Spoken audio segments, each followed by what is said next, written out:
Hey everyone, back here in Galveston today. I wanted to take a few minutes and talk to you a little bit about how I plan my cruises, and particularly how I plan this one. It's one of the videos I always want to make and I forget to do it, and people have asked me a bunch of times, can you tell me how much money you paid for the cruise, or how much you did ahead of time? Did you make reservations?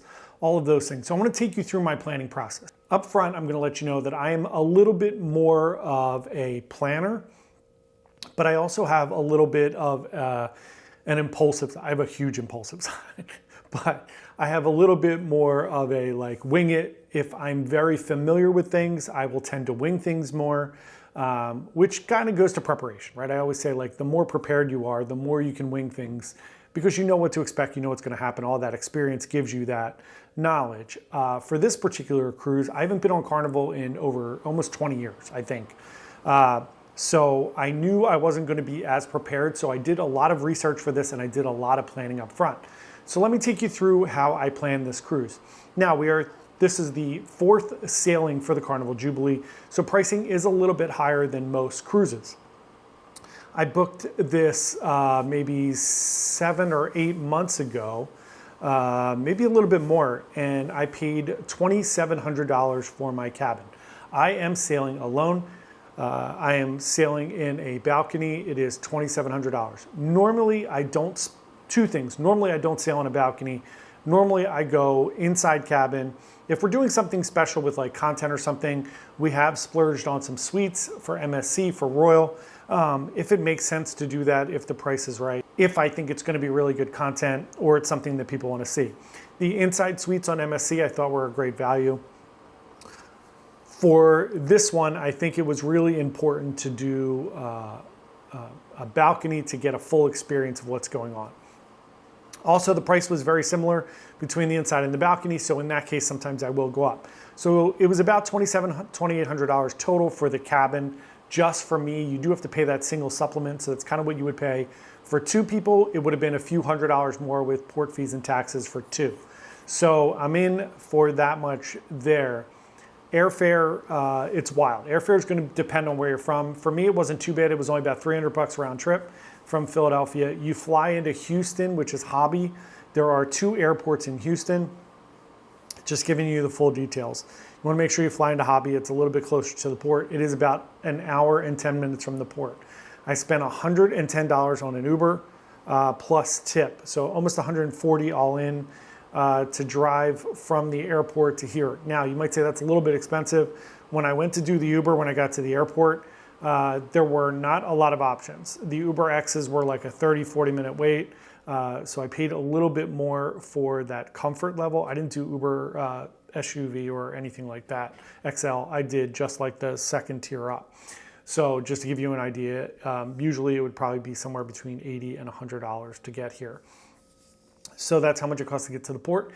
Hey everyone, John from 3 Minutes in the Future. I forgot to mention my hotel. So I booked a hotel ahead of time, about 6 months out. I booked the hotel, which is called the Harbor House at Pier 21. It is awesome. I am literally looking at the Carnival Jubilee right outside of my window. That was $250. I'm going to throw that up there now, so I apologize for missing that when I was doing the video.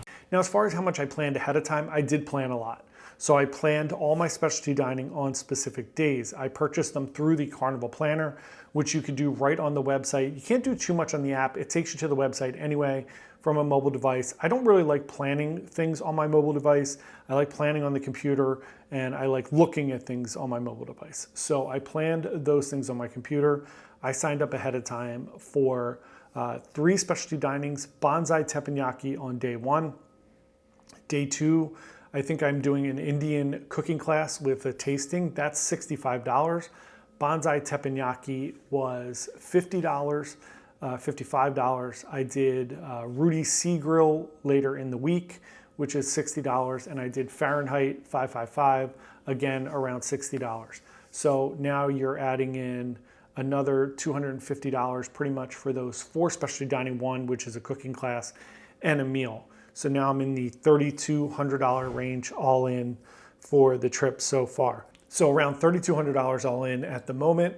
The only other things that I've planned is I purchased some soda for my room. I didn't do any drink package. I don't drink enough, especially on Carnival where I saw the prices at.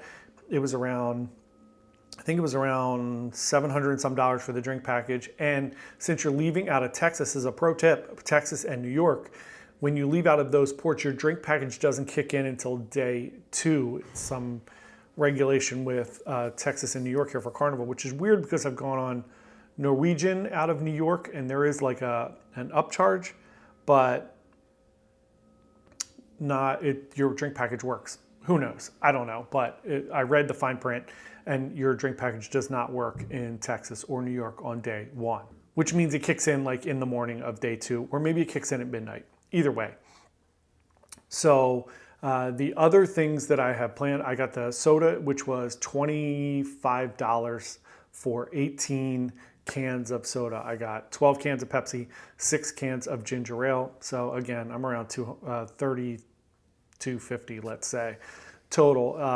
And then I budgeted for a few other things. I budgeted for a transfer back to the airport, which is $35. I budgeted to go on Bolt if I can get on it, which is only $15, so that's another $50, so we're up to $3,300. And then I did something I usually don't do. I don't have an onboard credit for this cruise, so what I did is I put $300 of onboard credit on my own account as Carnival Cruise Cash. You can go in there, you could do bar tab, you could do whatever. I don't know why you would do anything other than just Cruise Cash, because then you could use it for anything. So I added $300 to my account because my goal on this cruise, my last 2 cruises, I had a $0 bill at the end, so I had some onboard credit. This cruise, same thing. My goal is to have a $0 balance or very close to that at the end. So I know I want to purchase some swag. I don't have any Carnival swag at all. So I wanted to purchase something like a t-shirt or a sweatshirt or maybe a ship model because, you know, it's the first time on Carnival in 20 years. So I did add money for that and just have some drinks. If I want to get some wine or a couple drinks while the cruise is going on, a cocktail or something like that, I'm good to go. So now I'm at $3,600 for my cruise, and that is pretty much all I intend on spending money on. I will tell you, I did not book any excursions for this cruise. My goal is to get off at each of the ports. I've been to all of these ports with the exception of Mahogany Bay, which is basically just a beach. So my goal is to get off, do some filming at each of these ports to give you an idea of the port area. So I didn't want to waste any time on excursions for this particular one. I will get back into excursions on my next cruise. And normally I would do one at each port just to give you an idea, and we do, you know, a review of them, but I didn't do that for this. I wanted to focus on the actual ports. So that's it. I'm at $3,600 total for this cruise with air, with my cruise, with my money that I put on for my bar tab, with my specialty dining. And I don't plan to spend anything more than that, but I will keep you updated throughout the cruise. If you have any questions about my planning or how much I budgeted or how I do these little budgets or how I pick things, please just comment below and let me know. I'd love to give you more information. But hopefully this was helpful to give you an idea of how much things are. Again, this is just for me. If it was 2 people, you might spend a little bit more, but remember, I'm paying basically for 2 people for the room, but you would have double the airfare, you know, double the food expenses and things like that. So thanks everyone for watching. Please subscribe to the channel. We would love to have you as part of our community, and I will see y'all later. Thanks. Bye.